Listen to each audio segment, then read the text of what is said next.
Hello students, क्या हो गया? सब बढ़िया। तो आज की क्लास में हम लोग पढ़ेंगे ट्रिगोनोमेट्रिक रेशियोज। इस क्लास को करने के बाद आप एनसीईआरटी के एक्सरसाइज 8.1 और आर एस अग्रवाल के त्रिकोणमिति का जो पहला एक्सरसाइज उसका लगभग 25 से 30% सवाल बना लीजिए। तो शुरू करेंगे हम लोग राइट एंगल ट्रायंगल से। पिछले क्लास में पढ़े थे, याद है? Yes sir. Right angle triangle में 3 साइड होते हैं। राइट एंगल के सामने वाले साइड को कहते हैं हाइपोटेनस, जो बच गया उसमें से एक परपेंडिकुलर और एक बेस। यह जो शब्द है ट्रिगोनोमेट्रिक रेशियो, या इसी ट्रायंगल के, राइट एंगल ट्रायंगल के 2 साइड के रेशियो को कहा जाता है। कभी परपेंडिकुलर बटा हाइट ले लिए, कभी परपेंडिकुलर बटा बेस ले लिए, कभी हाइपोटेनस बटा परपेंडिकुलर ले लिए।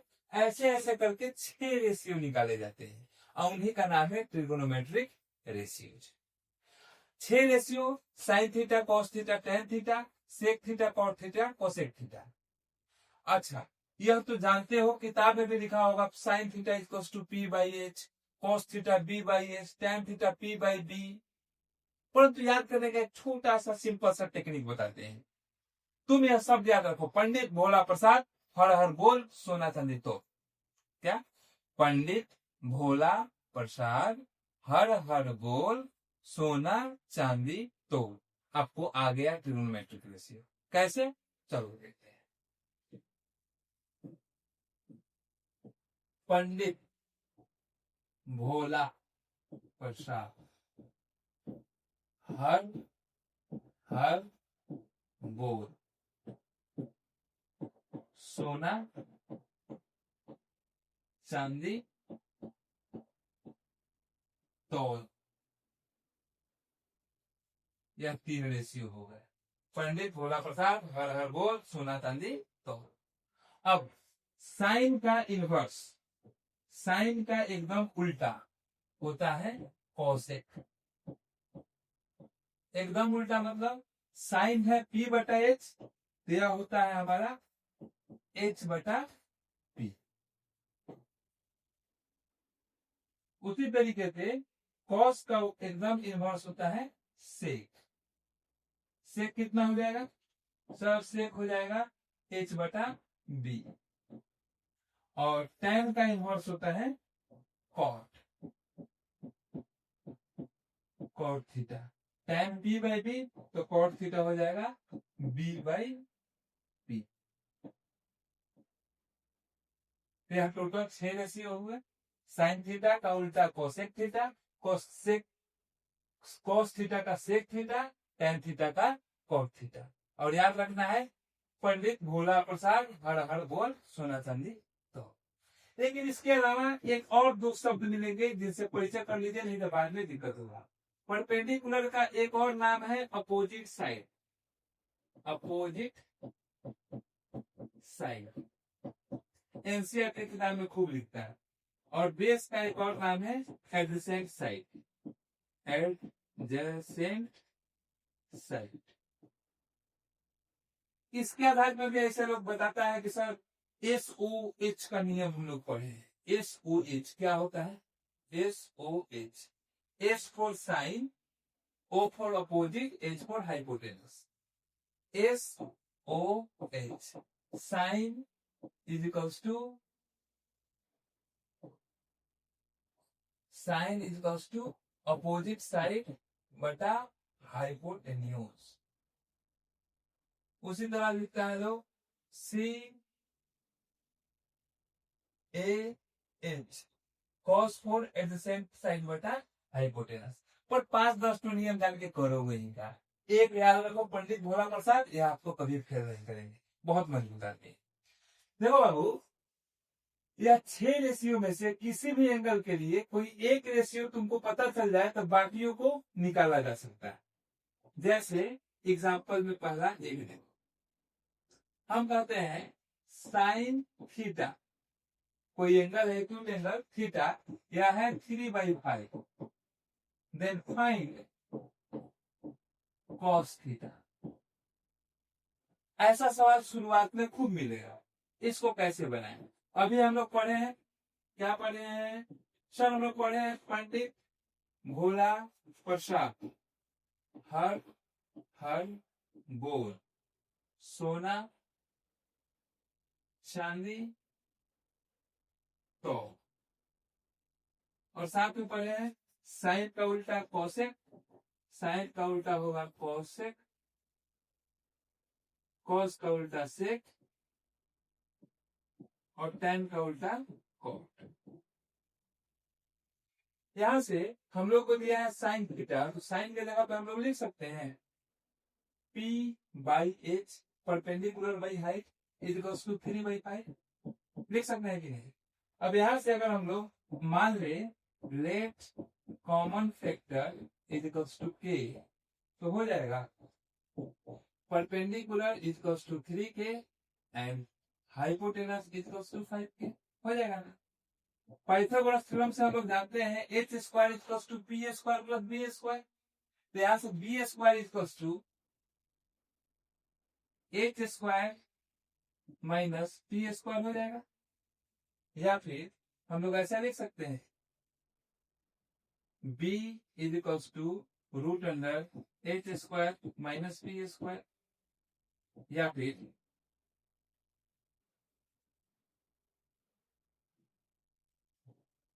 b is equals to root under 3 का स्क्वायर 9 के एच कहा गया 5 का स्क्वायर 25 के स्क्वायर माइनस p का स्क्वायर 9 के स्क्वायर, जो कि 16 आएगा, 16 का 4 निकलेगा, प्लस माइनस 4k।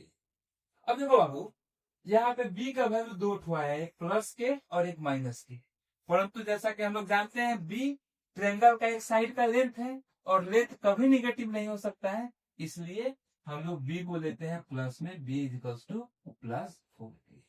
अब देखो तो तुमको यहाँ पे परपेंडिकुलर और हाइपोटेनस पता है और यहाँ से बेस निकाल ले, तीनों पता चल गया, तो कौन नहीं निकाल सकते हो? क्या कॉस नहीं निकाल सकते हो? एकदम निकाल सकते हैं।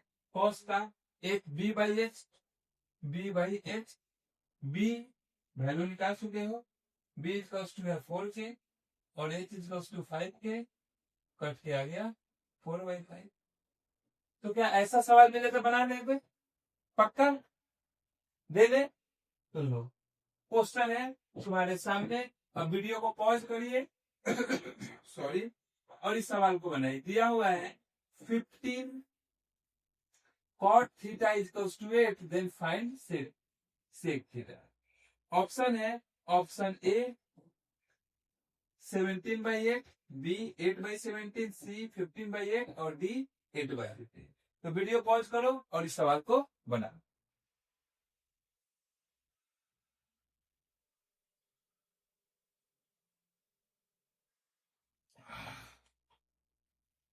Three two one. देखो, जिन लोगों का जवाब आया है ऑप्शन नंबर ए 17/8, उनका जवाब एकदम सही है, बधाई हो, आप जीत गए हैं यहीं पे 5 करोड़ रुपए, जो कि हम नहीं दे दी, जहां से मेरे दे दीजिए चलो बना के देखते हैं। जिनका नहीं आया उदास मत हुई, पहले ट्राई में फेल ही होते हैं सब कोई। दिया हुआ है 15 cot थीटा इक्वल्स टू 8, यहां से क्या हम लोग ऐसा लिख सकते हैं कि cot थीटा इक्वल्स टू 8/15, लिख सकते हैं कि नहीं? बताओ सही से। सर लिख सकते हैं, और पंडित जी का नियम है आज, यस सर, पंडित, भोला, प्रसाद, हर, हर, बम, सोना, चांदी, तौर, और साथ में हम लोग जानते हैं कि साइन का उल्टा होता है कोसेक, कॉस का उल्टा होता है सेक, और tan का उल्टा होता है कॉट थीटा। यहाँ पे हमको दिया है कॉट थीटा, तो कॉट के जगह पे tan का उल्टा, tan में p/b, तो कॉट को बैठा सकते हैं, yes sir, b/p is equals to 8/15।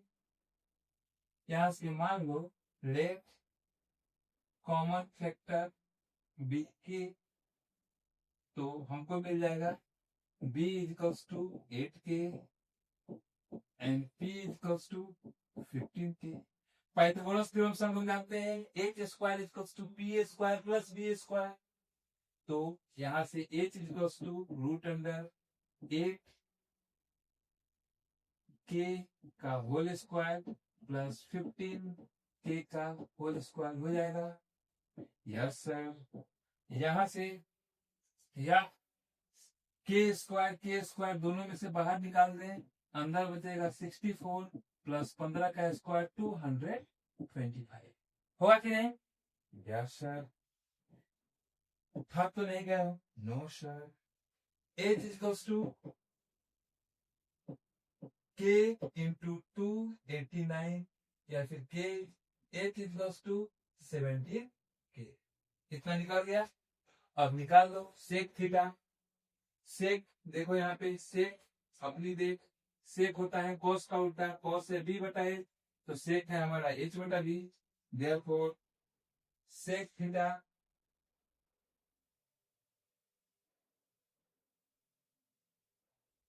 Sec theta equals to H by B. H का वैल्यू अभी हम लोग निकाले हैं 17k और बी का वैल्यू हमको दिया हुआ है 8k। बैठा दें, कटा 17/8 आ गया। आंसर नंबर ए सही होगा। ठीक है। अब आइए दूसरे क्वेश्चन। क्वेश्चन को बनाने से पहले परपेंडिकुलर और बेस किसी राइट एंगल ट्रायंगल में फिक्स नहीं होता है। यह बात जानते हो? अगर नहीं जानते हो ध्यान से, यह राइट एंगल ट्रायंगल है ए बी सी। अगर हम लोग हाइपोटेनस का बात करें तो वह हमेशा एसी होगा, यानी राइट एंगल के सामने का हाइपोटेन्यूस। बाकी का परपेंडिकुलर और बेस डिपेंड करता है इन दो एक्यूट एंगल पे कि आप किस एक्यूट एंगल के आधार पे कहना है। अगर हम एक्यूट एंगल सी का बात करें तो एंगल के सामने वाले साइड यानी अपोजिट साइड को कहते हैं परपेंडिकुलर और जो बच जाता है उसको कहते हैं बेस। तो angle for angle C perpendicular equals to A B and base equals to BC. पर पूरी कहानी बदल जाएगी अगर आप एंगल ए के लिए कंसीडर करिए।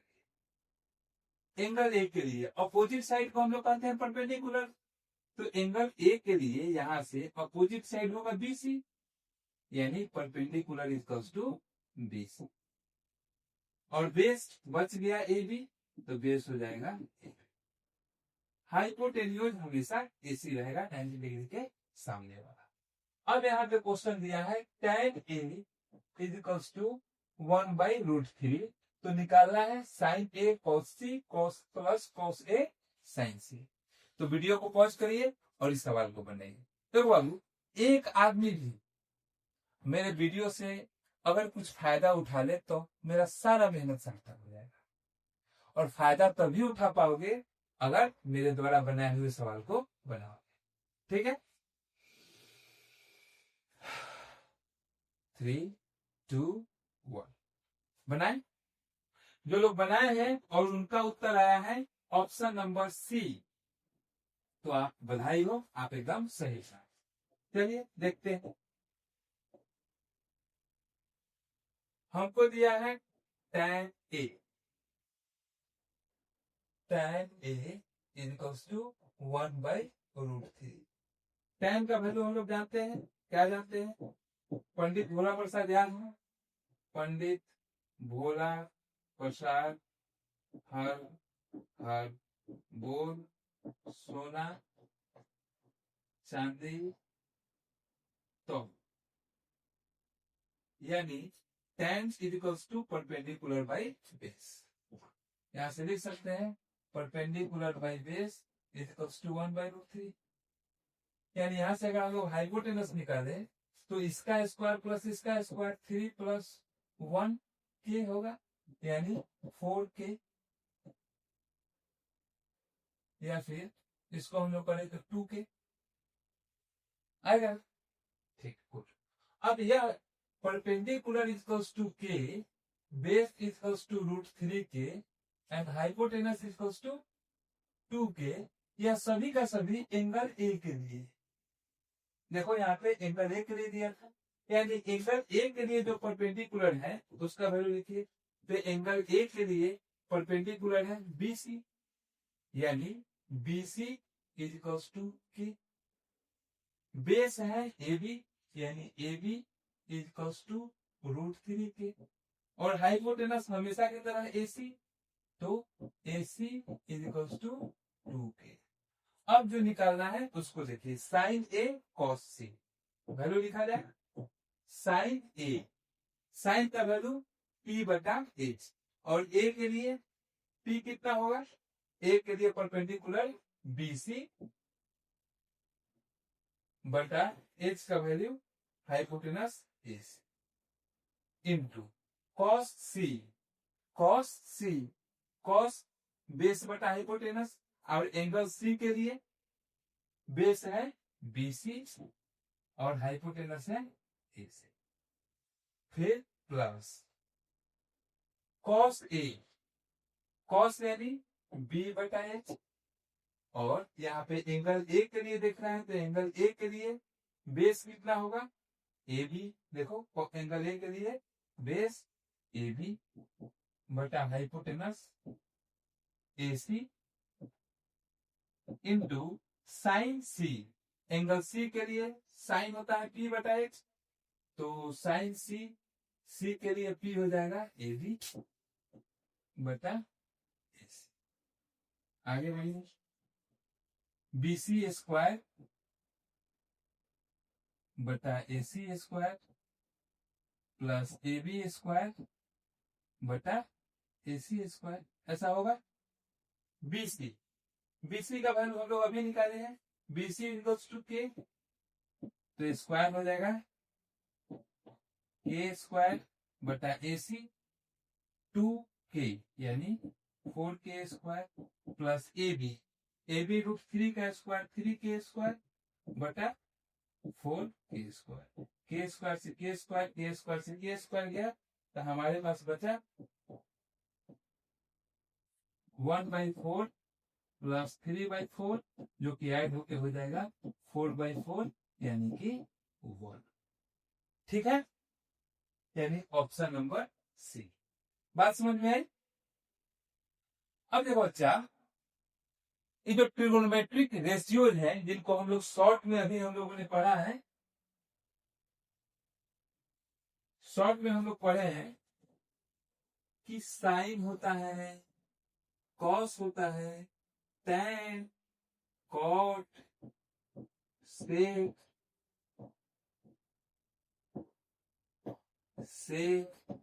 कोसेक, ये सभी ना छोटा किया हुआ नाम है। जैसे किसी का नाम दीपक होता है तो लोग उसको छोटा करके दीपू कह देते हैं।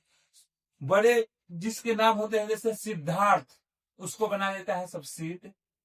वैसे ही ये सभी छोटे नाम, इनका एक्चुअल नेम है P/H का एक्चुअल नेम है साइन। कॉस यानी कौन आया भाई, B/H इसका असली नाम है कोसाइन। टैन यानी P/B इसका नाम है टेंजेंट, टेंजेंट। कॉट B/B इसका असली नाम है कोटेंजेंट, कोटेंजेंट। सेक इसका नाम जो है H/B इसका असली नाम है सीकेंट। और कोसेक H/B इसका नाम है कोसिकेंट। अब यहां से हम लोग एक बहुत इंपॉर्टेंट बात देखने वाले हैं। उससे पहले बताओ, क्या तुमको प्रॉपर और इम्प्रॉपर फ्रैक्शन के बारे में पता है? नहीं पता? देखो फ्रैक्शन, थोड़ा सा इसके बारे में देख लो तो आगे बढ़ते हैं। फ्रैक्शन, जैसे हम A/B एक फ्रैक्शन लिखें तो इसको कहा जाता है न्यूमरेटर और इसको डिनोमिनेटर। जानते हो, 4, 5, 6 से पढ़ते आ रहे हो। अगर किसी फ्रैक्शन में न्यूमरेटर बड़ा हो डिनोमिनेटर से, न्यूमरेटर बड़ा हो डिनोमिनेटर से, ऐसे फ्रैक्शन को कहा जाता है इम्प्रॉपर फ्रैक्शन, इम्प्रॉपर फ्रैक्शन। और इम्प्रॉपर फ्रैक्शन का एक गुण है कि इसका वैल्यू हमेशा एक से बड़ा हो। जैसे हम 4/3 लिखे, न्यूमरेटर बड़ा डिनोमिनेटर छोटा, यह एक इम्प्रॉपर फ्रैक्शन है और इसका वैल्यू हमेशा एक से बड़ा होगा। किसी भी इम्प्रॉपर फ्रैक्शन का वैल्यू एक से बड़ा होगा। सॉरी, सब बात जानते हैं। अरे देखो, जानते हो, वेरी गुड।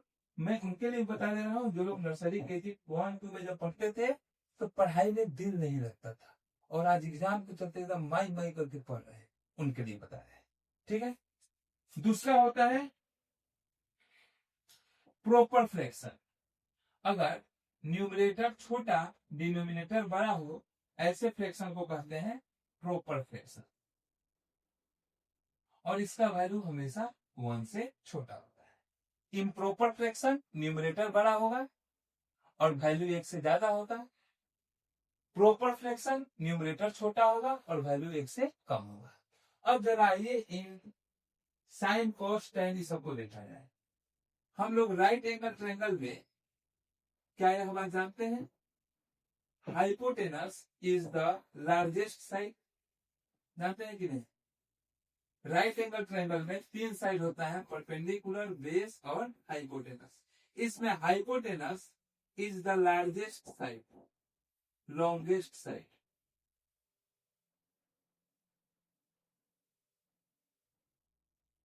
अब आइए साइन के बारे में।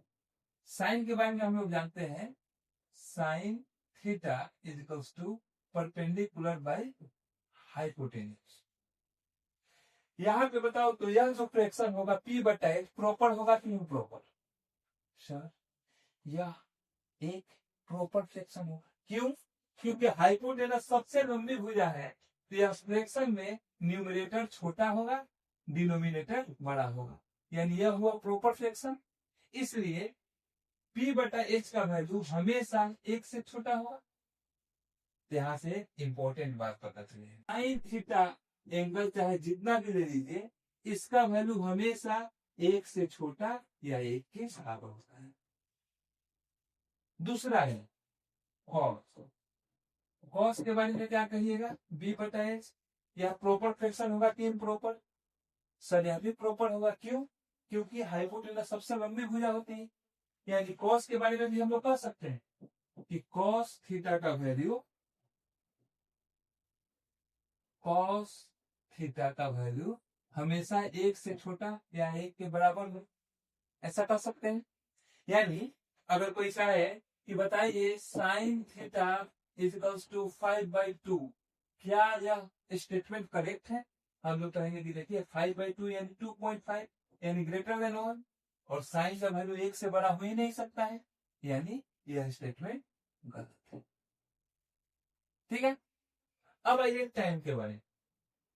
टाइम होता है P/H, P/B। परपेंडिकुलर और बे, इनमें कौन बड़ा कौन छोटा ऐसी कोई कहानी है ही नहीं। कोई भी बड़ा कोई भी छोटा हो सकता है। इसका मतलब tan का वैल्यू कुछ भी हो सकता है। tan has any real number value. tan 5 भी हो सकता है, 500 भी हो सकता है, 0.5 भी हो सकता है। तो बात इंपॉर्टेंट, बात number 2, tan theta can have any value. अब इसी आधार पे जरा सोचो तो सेक के बारे में क्या कहोगे और कोसेक के बारे में। सब हम सेक के बारे में कुछ नहीं कह रहे, जो कहेंगे अदालत में कहेंगे। सेक थीटा H/B, यह प्रॉपर फ्रैक्शन होगा कि इम्प्रॉपर। देखो तो हाइपोटेनस बड़ा होता है और नीचे छोटा संख्या, यह एक इम्प्रॉपर फ्रैक्शन है, इसका वैल्यू हमेशा 1 से बड़ा होगा। यानी कि सेक थीटा का वैल्यू हमेशा 1 से बड़ा या 1 के बराबर। और सेम कहानी होगा कोसेक के लिए, कोसेक थीटा 1 से बड़ा या 1 से बराबर। इतना कहानी तो बताए जो आपको समझ में आए। कुछ कहानी ऐसी है जो आपके सिलेबस के बाहर का है, यानी साइन थीटा कॉस थीटा का निगेटिव है, वह आप पढ़िएगा जब सर्कुलर फंक्शन के रूप में साइन कॉस टेन इस सबको पढ़िएगा। वहां से हम लोग जाते हैं तो एक और बात पता चलती है, वह यह है कि साइन थीटा का वैल्यू प्लस 1 से छोटा या बराबर होता है, साथ ही हमेशा वह -1 के बराबर या -1 से बड़ा होता है। यानी साइन थीटा का वैल्यू -1 से बड़ा और +1 से छोटा होगा। वैसे ही कॉस का, टैन का कोई लिमिटेशन नहीं है, परंतु सेक का वैल्यू -1 से बड़ा या बराबर और सेक का वैल्यू हमेशा छोटा होता है -1 से या -1 के बराबर। सेम कहानी कॉसेक।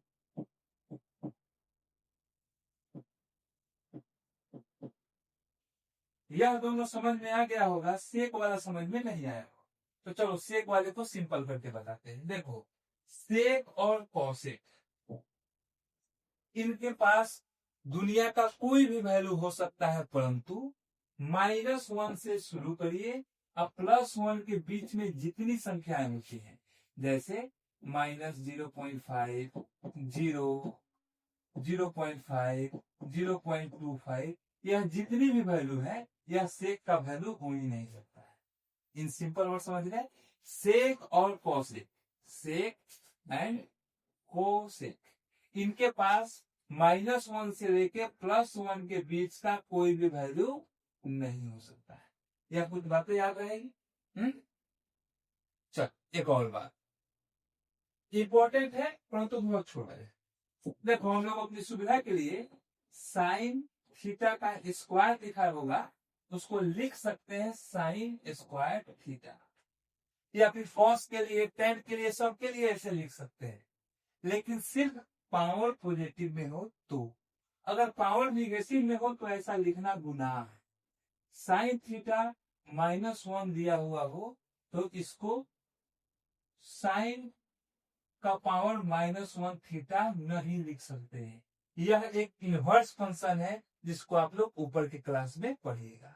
जब तक पावर पॉजिटिव में हो तो ऐसे लिख सकते हैं, पावर निगेटिव में हो तो इसके बदले हम लोग सीधे लिखेंगे 1/sin थीटा, ऐसा नहीं लिखेंगे, ना ही tan के लिए, ना ही cot के लिए, ना ही किसी और के लिए। बात इतना समझ में है पक्का? अगर ऐसी बात है, आप बातों को समझ चुके हैं गहराई के साथ, तो कहाँ गए तुम?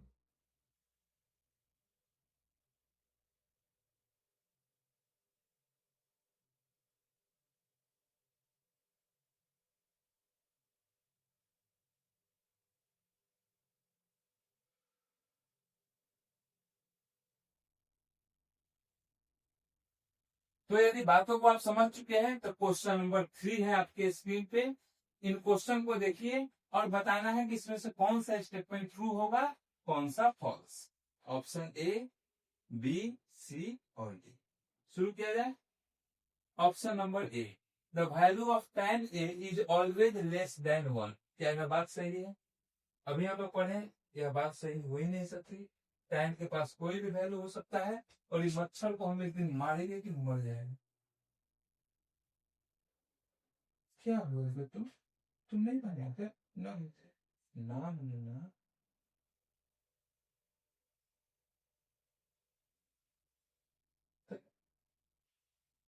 मच्छर कहेगा या गलत। अब आइए, सेक ए इक्वल्स टू 12/5।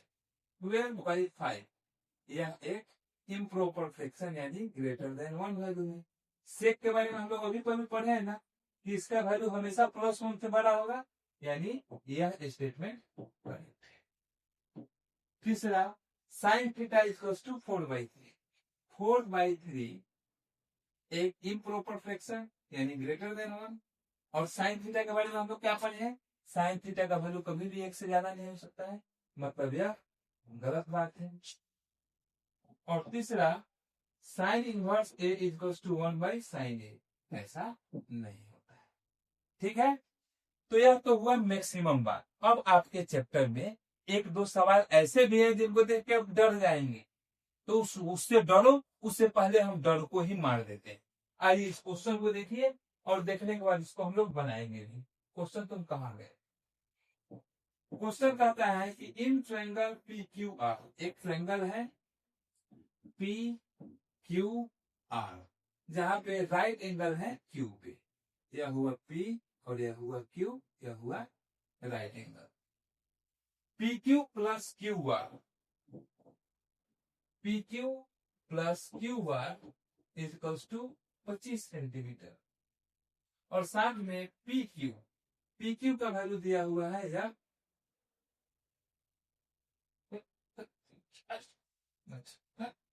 इस मच्छर को कुत्ता जैसा मारे तो हमको परेशान कर रहा है। यह दिया हुआ है 5 सेंटीमीटर। तो आपको निकालना है find the value of sine P, cos P, ten P, ये सभी वैल्यू निकालना है। देखो साइन, कॉस, टेन किसी को भी निकालने के लिए तीनों साइन का नंबर ही पता होना चाहिए। पता तो है नहीं, कैसे निकाले? देखो बाबू, यहाँ पे पी क्यू दिया हुआ है और इसको यदि पी क्यू से भागा दे दो तो क्या होगा? आओ देखते हैं। Dividing dividing both side by P Q. देखो तो क्या हुआ सर, इधर पी क्यू से पी क्यू कट जाएगा, बचेगा 1। यहाँ पे क्यू आर बटा पी क्यू और यहाँ पे 25 बटा पी क्यू, 25 बटा P Q. Good. 1 plus Q are बटा पी क्यू। इस एंगल के लिए लिया जाए, हमसे पूछ रहा है साइन पी। पी के लिए देखें तो यहाँ पे आर है, क्यू आर परपेंडिकुलर है अपोजिट साइड, तो इसके जगह पे हम लोग लिख सकते हैं पी बटा पी क्यू। पी से क्यू तक यह है हमारा बेस, ऐसा लिख सकते हैं बेस। सही से बोलो, लिख सकते हैं एकदम लिख सकते हैं।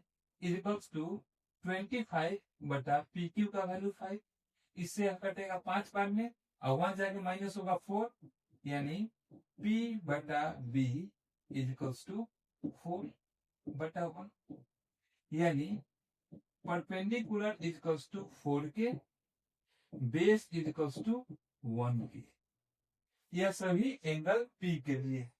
अब यहां से हम लोग पाइथागोरस थ्योरम लगा के क्या निकाल सकते हैं? Hypotenuse. Yes sir, hypotenuse is equals to 4 का स्क्वायर 16 प्लस 1 का स्क्वायर 1 बाहर में के, यानी रूट अंडर 17 के। अब निकालने के लिए जो कहीं निकाला तुमको सब कुछ पता है। एंगल पी के लिए परपेंडिकुलर 4 के, बेस है तुम्हारा 1 के and hypotenuse is equals to 17 के। अब कहता है कि सर आपको निकाल के दिखाइए आप साइन पी का वैल्यू। तो sine P is equals to पंडित बटा हर इज इक्वल्स टू परपेंडिकुलर हो जाएगा 4 के बटा हाइपोटेनस हो जाएगा 17 के से के गया और यह बचा 4 बटा 17। ऐसा ही बाकी सब निकाल लोगे? हाँ सर। अब लास्ट क्वेश्चन इस क्लास का, जो कि देखने में भारी पर है बहुत अच्छा और बहुत इजी। क्वेश्चन देखिए। क्वेश्चन है angle A and angle B are acute angle of right angle triangle, यानी कहीं पे एक गरीब राइट एंगल ट्रायंगल रहता था। राइट एंगल ट्रायंगल के दो छोटे छोटे एक्यूट एंगल थे, एक था ए पे, दूसरा था बी पे, यानी सी पे बना था 90 डिग्री का। और कहता है कि इसमें cos ए बराबर है cos पी का। तो प्रूफ करिए कि एंगल ए एंगल बी के बराबर। चलिए गुड, वेरी गुड। हम लोग क्या जानते हैं कॉस के बारे में? हम लोग जानते हैं कॉस रेशियो होता है बेस बटा हाइपोटेनस का। गुड। तो कॉस ए के लिए कॉस का वैल्यू निकाले, यह एंगल ए अपोजिट में होगा परपेंडिकुलर 90 डिग्री के सामने हाइपोटेन्यूज, और जो बच गया वह बेस। तो यहां से अगर हम बेस बाई हाइपोटेनस बैठाएं तो क्या है सर आएगा हाइपोटेनस है, बेस है AC डिवाइडेड बाई हाइपोटेनस है A इज इक्वल्स टू, यही सब बात अगर हम लोग देख लेते एंगल B के लिए तो क्या होगा। एंगल B के लिए सामने वाला परपेंडिकुलर और जो बच गया या बेस, यानी हम लोग बेस के जगह पे लिख सकते हैं BC बटा हाइपोटेनस AB। क्या AB से AB कट जाएगा? हाँ, तो AC is equals to BC आ जाएगा। प्रूफ। तो इस तरीके से यह क्लास समाप्त हुआ। अब देखो बाबू, होमवर्क आप लोग चले जाइएगा एनसीईआरटी के किताब में, एनसीईआरटी के किताब में, और एक्सरसाइज 8.1 और उसके सारे एग्जाम्पल बना लीजिए, सभी सवाल बन जाएंगे, एक भी रुकेगा नहीं। फिर यह बन जाए तो आर एस अग्रवाल का किताब पकड़िए, वहां से जो पहला एक्सरसाइज है त्रिकोणमिति का, उसमें क्वेश्चन नंबर 1 से लेकर 10 तक बिना कुछ पूछे बन जाएगा। इतना बना लो। अभी मेरे पास मैं उपाय कर रहा हूं एक मोबाइल नंबर का, जिसको मैं बाद में डाल दूंगा डिस्क्रिप्शन में, कि सवाल बनाने के समय किसी को कोई दिक्कत हो तो डायरेक्ट मुझसे कांटेक्ट कर सकता है। फिलहाल इतना जो मैंने होमवर्क दिया है, इसमें से कोई भी सवाल आपसे नहीं बने तो आप बेझिझक मुझे कमेंट करिए, मैं 1-to-1 सॉल्यूशन प्रोवाइड करूंगा। ठीक है, तो आज की क्लास में इतना ही। Sorry tata, bye bye, see you, love you, love you.